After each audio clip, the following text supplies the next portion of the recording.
Hello শিক্ষার্থীবৃন্দ, আসসালামু আলাইকুম। কেমন আছো সবাই? আশা করি ভালো। তো আজকের এই ভিডিওটাতে আমরা কি শিখব? আমরা শিখব উপশক্তি স্তরের ধারণা। তো এই উপশক্তি স্তরটা কি? হ্যাঁ, এইটা আমরা আগে শিখছিলাম ইলেকট্রন বিন্যাসের ধারণা। তো ইলেকট্রন বিন্যাসের ধারণা আশা করি মোটামুটি সবাই বুঝতে পেরেছো। হ্যাঁ, এই ভিডিওটা দেখলে তোমরা উপশক্তি স্তরটা বুঝবে। আচ্ছা, এই উপশক্তি স্তরটা কি? এই উপশক্তি স্তরটা হলো প্রধান শক্তি স্তরকে যে এন দ্বারা প্রকাশ করা হয়, এই শক্তি স্তরগুলোকে উপশক্তি স্তরে ভাগ করা হয়। হ্যাঁ, ধরো ওই যে ঘরের উদাহরণ দিয়েছে না, ধরো 4টি ঘর। হ্যাঁ, আর হ্যাঁ, একটা কথা বলতে ভুলে গেছি। ধরো তোমরা এইখানেও দেখো, এই 4টি কক্ষপথ পর্যন্ত দেওয়া আছে। তো এইখানেও ওই 4টি কক্ষপথের কাজ করা হবে। তো 4টি কেন? কেন 5টি 6টি হচ্ছে না, তাই না? অনেকের মনে এই প্রশ্ন থাকতেই পারে। তো ওই 4টা কক্ষপথ বা 4টা এই শেলের মাধ্যমেই তোমার সকল ইলেকট্রন বিন্যাস সম্ভব। এই জন্য এই 4টা কক্ষপথ বা 4টা শেল হলেই হয়ে যায়।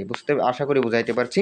তো এই উপশক্তি স্তরগুলোতে ভাগ করা হয়, মানে প্রথম কক্ষপথ বা প্রথম শক্তি স্তরে যে 2টা ইলেকট্রন থাকতে পারে, এই যে 2টা ইলেকট্রন থাকতে পারলো, এখানে আবার কিছু অরবিটালে ভাগ করা হয়। ধরো বিছানা, ধরো একটা খাট দেওয়া হলো, একটা রুমে খাট দেওয়া হলো, ওই খাটগুলোকে নাম দেওয়া হলো অরবিটাল। আশা করি বুঝতে পেরেছো। আমি বোঝানোর জন্য এই শব্দগুলো ব্যবহার করছি। তো এবার দেখো কেন আমি এই শব্দগুলো ব্যবহার করছি। এইখানে এই অরবিটালগুলোর নাম দেওয়া হয় এল।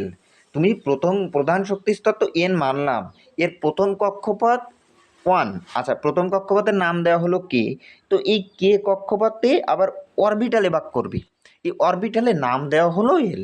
আচ্ছা, এই যে এল নাম ধরে দেওয়া হলো, এই এল এর মান কি হতে পারে? 0 থেকে n-1 পর্যন্ত হতে পারে। এই যে দেখো এখানেই লেখা আছে 0 থেকে n-1 পর্যন্ত কিন্তু হতে পারে।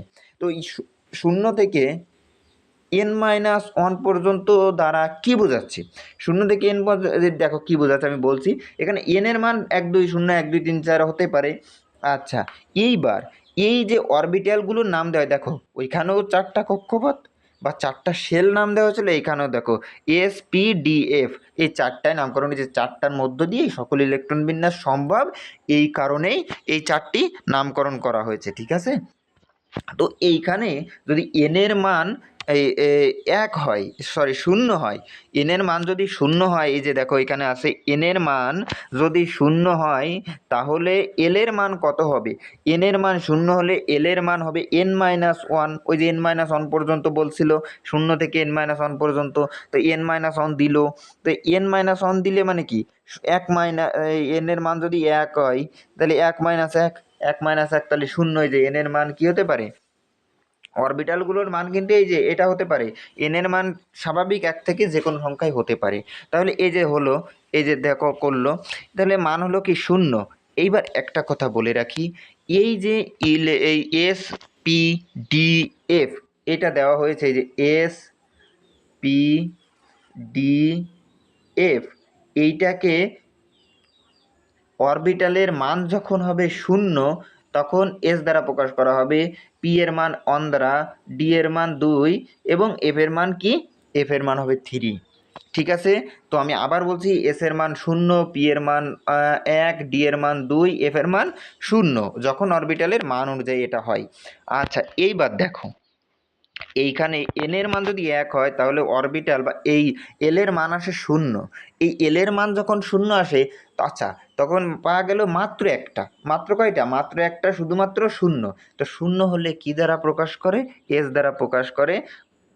এইটা হবে 1s। কেন 1s? কারণ প্রথম শক্তি স্তরকে আমরা নিয়ে কাজ করছি, যেহেতু এন এর মান ওই যে 1 মানে প্রথম শক্তি স্তর। এন এর মান যখন 2 হবে তখন দ্বিতীয় শক্তি স্তর। 1 যখন হলো, দেখাই যাচ্ছে এই যে 1 নিয়েছি, এই জন্য 1s। ঠিক আছে? আচ্ছা, এইবার তারপরে এন এর মান যখন 2 বা দ্বিতীয় শক্তি স্তর, তখন এন এর মান 2 হলে n-1, এই যে এখানে দিল, সরি, n-1, এই যেখানে দিল, আমি একটু জুম করে দেখাই, এই যে n-1 প্রথমে দিবে। কারণ কি? আচ্ছা, এন এর মান যখন 2 হয়, 2 কয়টা? এই যে 1 2, এটা হলো না? তো এন এর মান 1 আগে করলো, তাহলে পাওয়া যাবে 1। আচ্ছা, সরি আমার ভুল হয়েছে, এন এর মান 2, এন এর মান যখন 2 তখন কি হবে, মান পাওয়া যাবে 1। আচ্ছা, যখন 1 পাওয়া গেল তখন এল এর 2টি নাম হবে, কি এল এর কয়টি নাম মান হবে, 2টি। কেন, ওই যে 1 হলো, তা 1 তো এমনি এমনি হতে পারে না, 0 হবে সেই সাথে 1, 0 আর 1। তো 0 কি দ্বারা প্রকাশ করা হয়, এস দ্বারা। তাহলে কক্ষপথ কোনটা, 2টা, কারণ এন এর মান 2, তাহলে 2s আর 2p। পি কেন, ওই যে এক এক হলো, এই যে 0 হলো এস, 1 হলো পি, এই জন্য 2s 2p, 2টা অরবিটালে ভাগ করা হলো। কয়টা অরবিটাল, 2টা অরবিটাল পাওয়া গেল। এবার এন এর মান যখন 3 হয় তখন কয়টা অরবিটাল পাওয়া যায়, এন এর মান যখন 3 হয় তখন 3টে অরবিটাল পাওয়া যায়। এই যে এন এর মান যখন 3 হয় তখন হয় এল এর মান 2, এল এর মান যখন 2, অরবিটাল পাওয়া গেল কয়টা, 3টা। কয়টা, এই যে 0 1 2, কয়টা পাওয়া গেল, 3টা। কি কি, এই যে এইবার এন এর মান যেহেতু 3, এই জন্য 3s। এন এর মান জানব, এই কি বলে, এই অরবিটালগুলো তাই হবে, যে 3s, এই যে 1 যখন 3p, 2 যখন 3d। ঠিক আছে, এইগুলো আপনাদের শিখতে হবে। এইগুলো যদি না শেখো তাহলে কিন্তু অনেক সমস্যার সম্মুখীন হতে হবে প্রশ্নের সমাধান করতে গেলে। তো আচ্ছা, এইবার এল এর মান যখন 4, এন এর মান যখন 4, তখন কি হবে, এই যে এখানেই দিয়ে দিয়েছে, এন এর মান যখন 4 তখন 4টি অরবিটাল পাওয়া যাবে। এই যে এন এর মান যখন 4 হয় তখন 4টি অরবিটাল পাওয়া যায়, 0 1 2 3, তখন কি হবে, 4s 4p 4d 4f, এটা পাওয়া গেল। হ্যাঁ, তো আশা করি বুঝতে পেরেছো, এন এর মান যা হবে এই এস পির সঙ্গে সেটাই বসবে। আচ্ছা, পি এস পি কখন বসবে, এস পি ওই যে এল এর মান যখন 0 তখন এস, এল এর মান যখন 1 তখন পি, এইভাবে। হ্যাঁ, এইবার এন এর মান যখন 5, এই যে দেখো এখানে একটা গুরুত্বপূর্ণ কথা বলেছে, এন এর মান 5 হলে অরবিটাল 5টি, কিন্তু যেহেতু এই 4টি দিয়েই পরমাণুর সকল ইলেকট্রন বিন্যাস সম্ভব, যে আগেই প্রথমেইটাই বলেছিলাম যে 4টি ইলেকট্রন বিন্যাস সম্ভব, তাই এই 5, এইটার আর প্রয়োজন হয় না, এটার প্রয়োজন নেই। এটা 6 7 8-এর জন্য এই ওই উপরেরগুলোই সত্য হিসেবে ধরা হবে।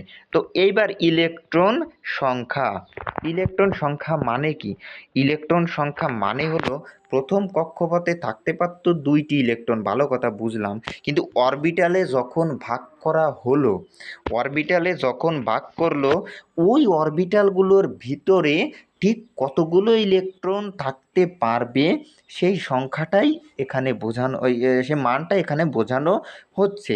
সেই সূত্রটা হলো 2 × 2l+1। আগের বার আমরা ইলেকট্রন বিন্যাসের সূত্র পেয়েছিলাম 2n²। কি পেয়েছিলাম, 2n²। দেখো এই অধ্যায়ে কিন্তু আমাদের 2টা থেকে 3টা সূত্র এই এই এই ভিডিওটাতেই পড়তে হলে একটু মনে রাখবা। হ্যাঁ, তো এই আগের বার পাওয়া গেল 2n²। হ্যাঁ, তো এইবার ওইটা হলো ইলেকট্রন বিন্যাস। এইবার এই ইলেকট্রন বিন্যাসকে আবার ভাগ করা হলো অরবিটালে, এই কক্ষপথগুলোকে, এই অরবিটালে আবার কয়টা করে ইলেকট্রন থাকতে পারবে সেইটা বের করার সূত্র হলো এই 2 × 2n+1। আচ্ছা, তো এল এর মান যখন 0 হয় তখন এস এস অরবিটাল হয়, এটা তো বলছে আগেই। তো এস অরবিটালে ইলেকট্রন সংখ্যা কয়টি হতে পারে, এই যে এইখানে বলে দিল, এস অরবিটালে তখন এল এর মান কত হবে, 0, 2 × 0+1, তাহলে এইটা করে, এটা সবাই জানে, এইটা কে করতে না পারে এখন বলো, 2-র সাথে 0 গুণ হয়ে হয় 0, 0-র সাথে 1 যোগ 1, 2 × 1 = 2। এই অঙ্কগুলো, এটা তো আর বোঝানোর কিছু নেই, এটা সবাই পারে। তো এই 2টা, তাহলে এস অরবিটালে সর্বোচ্চ কয়টা ইলেকট্রন থাকতে পারবে, 2টা। আচ্ছা, এল এর মান যখন 1 হয় তখন সেটার মান হয় পি অরবিটাল, নাম হয় কি, পি অরবিটাল। তো পি অরবিটালে কয়টা থাকতে পারবে, পি অরবিটালে থাকতে পারবে হচ্ছে কয়টা ইলেকট্রন, এই যে দেখো 2 × 2l+1 দিয়ে, এই যে 2l এর মান যখন 1 তখন 2 × 1 = 2, 2 × 1 = 3, 3 × 2 = 6টা। পি অরবিটালে কয়টা থাকতে পারবে, 6টা। আচ্ছা, তারপরে এল এর মান যখন 2 তখন নাম হবে কি, ডি অরবিটাল, এই ডি অরবিটালে ইলেকট্রন সংখ্যা 10টা। এবার এল এর মান যখন 3 তখন এটার নাম হবে এফ অরবিটাল, এটার মান হবে 14টা। আচ্ছা, এইটাই যে এখানে বলা হলো, এখন তোমরা খুব সহজেই দেখতে পাবে যে কোনো এন এর জন্য সকল অরবিটাল ইলেকট্রন যোগ করলে আমরা 2n² পাই। এই কথাটা দ্বারা কি বোঝানো হলো? এই কথাটা দ্বারা বোঝানো হলো যে এই দেখো, এই যে একটা ছক দিল, খুব সুন্দর একটা ছক। সে ছকটা কি বোঝাচ্ছে আমি দেখাচ্ছি। দেখো, এই যে প্রথম আছে শক্তি স্তর, অর্থাৎ 1 2 3 মানে শক্তি স্তর, মানে ওই যে KSL KLMN। এইবার এইটা হলো উপশক্তি স্তরের মান, এটা হলো উপশক্তি স্তরের মান। এল অরবিটালের নাম, এই যে SPD, যাই হোক অরবিটালের প্রতীক দিয়ে দিল এখানে। এবার অরবিটালে মোট ইলেকট্রন সংখ্যা, প্রধান শক্তি স্তরের ইলেকট্রন সংখ্যা, মানে ওই যে যোগ করে পাওয়া গেল। তো এল এর মান যখন আমরা পাইছিলাম, এন এর মান যখন 1, তখন অরবিটাল হয়েছিল একটা শূন্য, যাকে আমরা 1s দিয়ে প্রকাশ করছিলাম। 1s এ ইলেকট্রন কয়টা থাকতে পারে, যা একটু আগে আমরা উপরে বের করলাম, 2টা। এই যে দেখো এখানে দেখাই দিল 2টা। তো ওই প্রথম শক্তি স্তরেই থাকতে পারতোই 2টা। আচ্ছা, এবার এন এর মান যখন 1 হয়েছিল, তখন এই যে এই সূত্র দিয়ে আমরা কি পাইছিলাম, অরবিটাল পাইছিলাম 2টা। তো এই 2টা কি কি, একটা হলো 0 আর একটা হলো 1। তো এই 0 আর 1কে, এই 0 আর 1কে আমরা কি দিয়ে প্রকাশ করেছিলাম, 2s আর 2p। তো 2s এ ইলেকট্রন সংখ্যা, মানে এস এ ইলেকট্রন সংখ্যা, এস অরবিটালে ইলেকট্রন সংখ্যা কয়টা, 2টা। আর পি অরবিটালে কয়টা হতে পারতো, 6টা, যা আমরা এই যে এখানে নির্ণয় করেছিলাম। প্রথমে 2টা, 6টা, 10টা, 14টা এভাবে করেছিলাম না। তো এই 6 আর 2 যোগ করলে দাও 8টা। তার মানে দ্বিতীয় কক্ষপথ বা শক্তি স্তরে সর্বোচ্চ 8টা ইলেকট্রন থাকতে পারবে। আর এই 2টা অরবিটালে ভাগ করা হলো ওই কক্ষপথটাকে, ওই শক্তি স্তরটাকে। মানে এই যে ধরো এখানে 8 জন থাকতে পারবে, আমি একটা উদাহরণ দিয়েছিলাম ওই যে রুমের ঘরের উদাহরণ। তো ধরো 8 জন একটা ঘরে থাকতে পারতো। তো 8 জনকে একটা বিছানা, 2টা বিছানা দেওয়া হলো। 2টা বিছানা কি, একজন একটা বিছানায় 2 জন থাকতে পারবে, আর একটা বিছানায় 6 জন থাকতে পারবে, এরকম অরবিটালে ভাগ করা হলো। ওইটার নামই হচ্ছে অরবিটাল। আচ্ছা, এইবার পরেরটাই পাইছিলাম 3টা। তো 3টায় 3s 3p 3d, মানে এসে থাকতে থাকতে পারবে কয়জন, এই যে 2টা ইলেকট্রন। পিতে 6টা 6টা ইলেকট্রন, ডিতে 10টা 10টা, এই দেখো এই কটা যোগ করলেই হয় 18। হ্যাঁ, আশা করি বুঝতে পেরেছো। মানে এটা দ্বারা বোঝাতে চাচ্ছে যে এই যে শক্তি স্তর, 3 নম্বর শক্তি স্তর ধরলাম আমি, এই 3 নম্বর শক্তি স্তরে যদি আমার 18 জন ইলেকট্রন থাকতে পারে, মানে 3 নম্বর ঘরে আমার 18 জন ইলেকট্রন থাকতে পারে। ওই 18 জন ইলেকট্রন তো একদম ডাইরেক্ট ওইভাবে রাখতে পারবে না। কিভাবে রাখবে, ধরো 3টা বিছানা দিল, প্রথমের জন্য একটা বিছানা, দ্বিতীয়টার জন্য 2টা, তৃতীয়টার জন্য 3টা বিছানা দিল। এইভাবে ধরো আমি বোঝাচ্ছি তোমাদের। এই বিছানায় ধরো থাকতে পারবে, প্রথম বিছানায় 2 জন, দ্বিতীয় বিছানায় 6 জন, তৃতীয় বিছানায় 10 জন এবং চতুর্থ বিছানায় 14 জন, এইভাবে থাকতে পারে। আর সব মিলিয়ে 4টে ঘরে একসঙ্গে কয়টা থাকতে পারে, এটা যোগ করলে যা হবে তাই। আমি জাস্ট এমনি মজা করে বলছি। তো এইবার এই যে এই কয়টা থাকতে পারে, এই বিছানাগুলোয় থাকতে পারে এই কয়জন করে। আচ্ছা, এই 3টা বিছানা কি একটা রুমের মধ্যে আছে না, মানে 3 নম্বর সেলে আছে না। এই 3 নম্বর সেলে কয়টা ইলেকট্রন থাকতে পারবে, মানে কয়জন থাকতে পারবে, 18 জন থাকতে পারবে। এই কারণে এই ইলেকট্রন বিন্যাসটা তো আগেই বুঝাইছিলাম। এইবার এই ইলেকট্রন বিন্যাস অরবিটালে ভাগ করা হলো। এই অরবিটাল হলো এই বিছানা মনে করো। হ্যাঁ, আমি জাস্ট তোমাদেরকে বোঝালাম। হ্যাঁ, এই অরবিটালে। আর ইলেকট্রন বিন্যাসটা ছিল তো এইরকম, 2 8 8 1। কী ছিল, 2 8 8 1। এই যে ইলেকট্রন বিন্যাসে আমি আবার যাচ্ছি, দেখো এই যে 2 8 1, এটা তো ইলেকট্রন বিন্যাস গেল। আর ওইটা হচ্ছে কিন্তু শক্তি স্তর। একটা কিন্তু ইলেকট্রন বিন্যাস কিন্তু মৌলের ক্ষেত্রে, আর এই শক্তি স্তর অরবিটালের ভাগ করা হলো কিন্তু কক্ষপথের ক্ষেত্রে।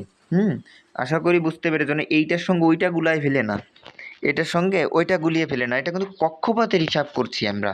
হ্যাঁ, উপশক্তি স্তর আমি আবার বলছি, এই যে নিউক্লিয়াস, এই প্রথম, দ্বিতীয়, সরি, দ্বিতীয়, তৃতীয়, ধরো প্রথম ওইটা। তো এই যে 4টা কক্ষপথ নিয়ে কিন্তু কাজ করছি আমরা, কিন্তু মৌল নিয়ে কাজ করছি না। ইলেকট্রন বিন্যাস কিন্তু মৌলের ক্ষেত্রে হয়, যে hydrogen, helium, lithium, potassium, magnesium, sodium, sulphur, bromine, fluorine, এইগুলো কিন্তু মৌল। আর এইগুলো কিন্তু কক্ষপথ। এই সকল কক্ষপথে ওই 118টা মৌল কিন্তু হয়ে যায়। আশা করি বুঝতে পেরেছো, ইলেকট্রন বিন্যাস কিন্তু হয়ে যায়। হ্যাঁ, তো এইবার এই দেখো এখানে যোগ করে এটা পাওয়া গেল। আচ্ছা, যাই হোক, আশা করি বুঝতে পেরেছো। তো আজকে এই পর্যন্ত, সবাই ভালো থাকো, সুস্থ থাকো, আসসালামু আলাইকুম।